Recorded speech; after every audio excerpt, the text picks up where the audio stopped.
coup c'est parti pour la suite. Donc là on va terminer sur donc, cette première journée sur du coup le déplacement de notre snake. Du coup, alors ce qu'on va faire en premier lieu, c'est on va juste déplacer notre square dans les 4 directions, donc haut, droite, bas, gauche, donc avec les flèches de votre clavier. Mais du coup, faut d'abord voir comment récupérer du coup les touches du clavier et faire en sorte de ne pas bloquer l'application. Bon, on va commencer ce petit jour 2. Donc finalement, j'ai eu quelques petites complications donc, concernant les inputs. Alors, grosso modo, donc voilà où j'en suis arrêté hier. Alors en gros, j'avais une classe qui permettait de pouvoir récupérer donc les inputs qui fonctionnaient à peu près correctement. Donc c'était avec les deux fonctions contenues dans le header conio.h. Et hop, donc si on essaye d'appuyer sur une touche, on a bien les différentes touches. Hop, donc là c'est le A, donc c'est en code ASCII, donc pour pouvoir récupérer les touches. Mais globalement, ce header est assez déprécié et ça fait pas partie de la STL, donc c'est pas vraiment standard quoi. Donc également il y avait des complications par rapport au fait que du coup on a besoin de la console. C'est pas forcément si grave que ça, qu'on n'ait pas besoin de... Enfin qu'on le fasse sur la console, mais c'est quand même mieux de pouvoir le faire directement depuis l'application. Donc on va utiliser du coup les inputs de GLFW qui va correspondre à ce qu'on veut faire. Je voulais pas trop l'utiliser au départ car je l'avais pas forcément abordé dans la série vidéo sur les moteurs de jeu, mais globalement j'ai pas trouvé une meilleure façon de faire, donc on va utiliser l'API GLW pour détection des inputs. Alors donc c'est assez simple également. En gros, on a deux moyens de savoir si une touche est appuyée ou pas. Donc la fonction c'est glfw_getKey, donc qui prend en paramètre donc la window et la touche qu'on souhaite checker. Donc on a deux manières de savoir le type la manière dont la touche est enfoncée ou relâchée. Donc on a soit relâché soit pressé. Donc si on teste un peu, hop, donc là on voit que la touche est relâchée. Là j'appuie sur la touche du haut, on est pressé. Je relâche, c'est relâché. Donc voilà, donc globalement ça sera assez simple à faire. Nous on aura besoin de savoir à quel moment la touche est enfoncée et pas le faire en continu.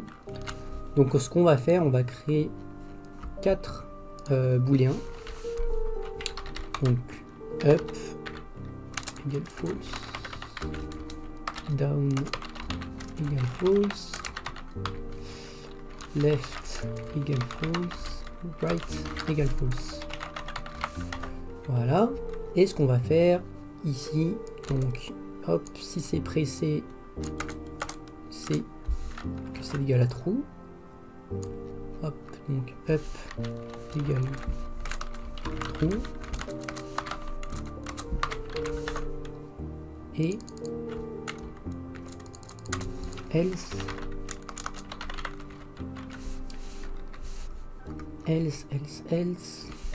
up est égal à false. On va faire également d'autres booléens comme ça. Up was pressed, up down comme ça. Égale false. Down up key down down. On va mettre arrow, ce sera mieux. Hop, arrow, arrow, hop, arrow.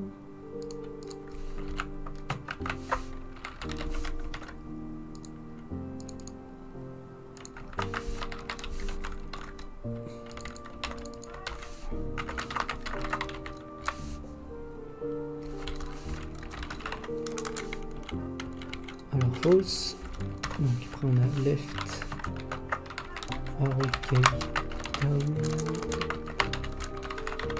et dernier, right, arrow, key, down. Ok, on est bon, on va tester du coup. Alors, hop, arrow.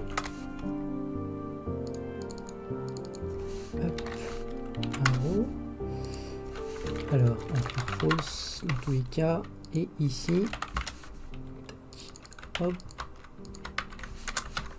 if, hop, arrow égale false. Voilà, égale à true. Et du coup, on est bon. On va juste tester du coup. Hop, arrow. Tac. Ok. Is pressed. Mettre up arrow. Up. Arrow is pressed. Ça devrait être bon. Alors on teste. Donc voilà. Et on a juste du coup une fois. Donc on est bon. On va juste encapsuler ça dans une petite classe qu'on va mettre, qu'on va appeler input.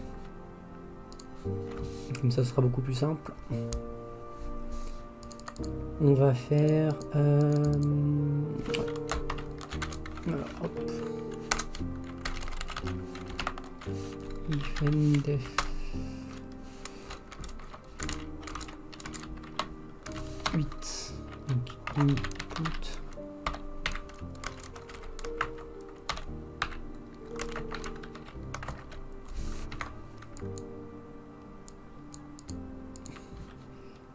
ça, on a tout en bas.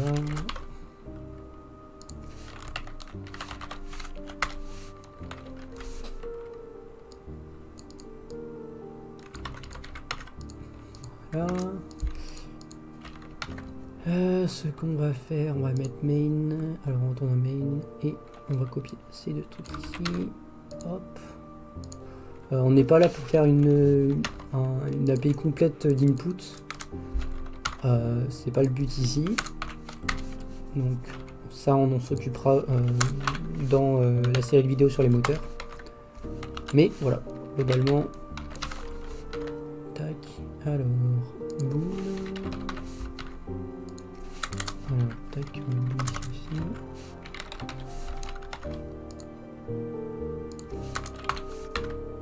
Ah. Hop.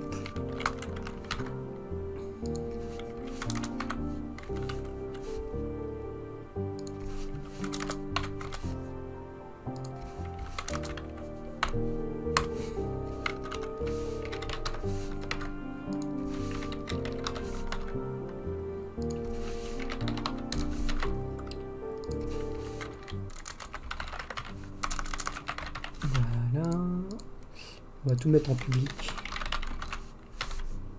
Hop, on va faire hop, reset key down. Même reset input, on va faire input.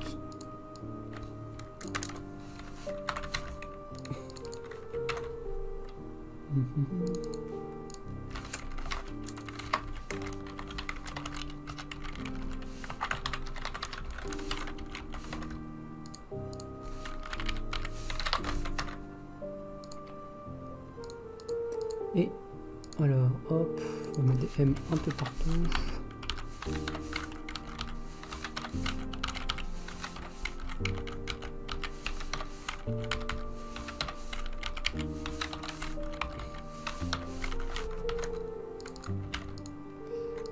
Et tout simplement, on va venir reset un peu tout.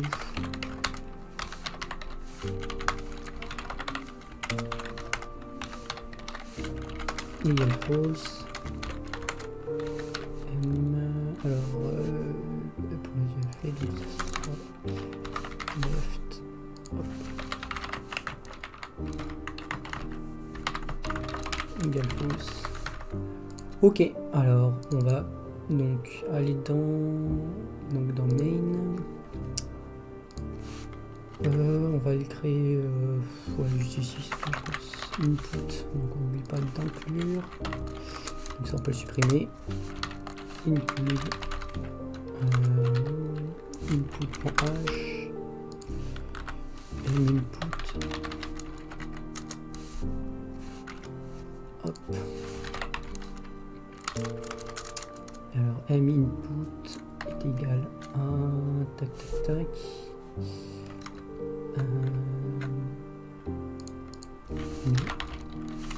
Input, hop. Input, on va supprimer. Alors, hop. Donc, reset.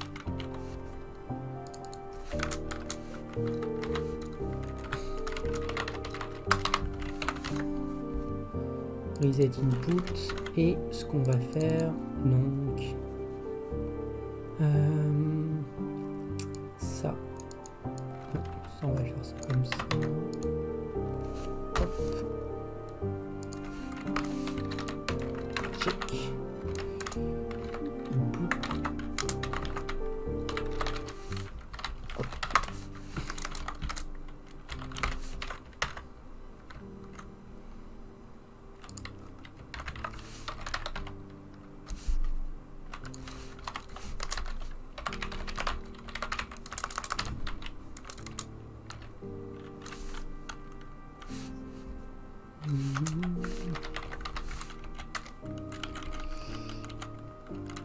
Ça sera hop, window.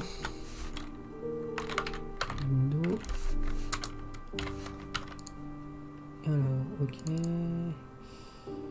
hop.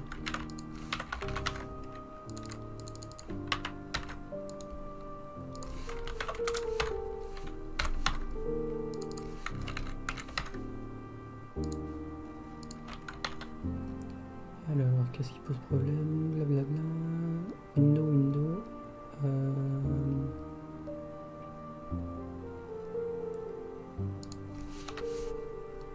Donc, ok, c'est sûrement ici. Ok.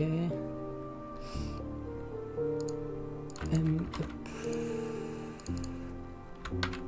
Alors, M up arrow. Et ça sera là, ça sera con.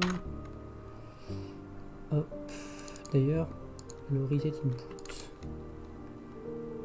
on va l'appeler depuis ici.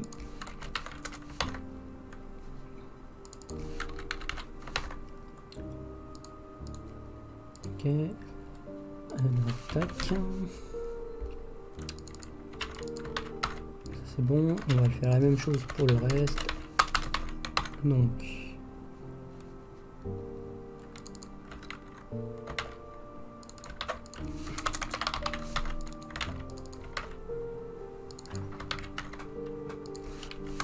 Down, left,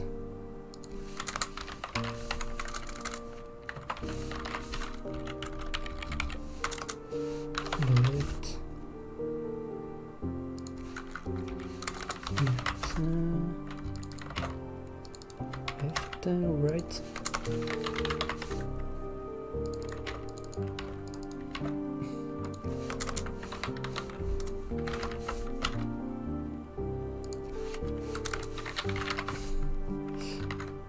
Alors du coup on est bon donc pour cette fonction. Du coup ce qu'on peut faire c'est aller dans main. Donc check un peu si ça marche bien. On va faire input. Hop. Donc check input. Et ici il faut passer là window.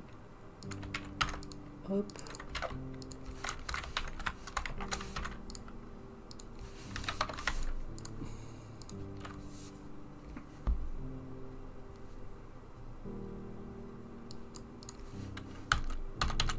Ok, c'est bon.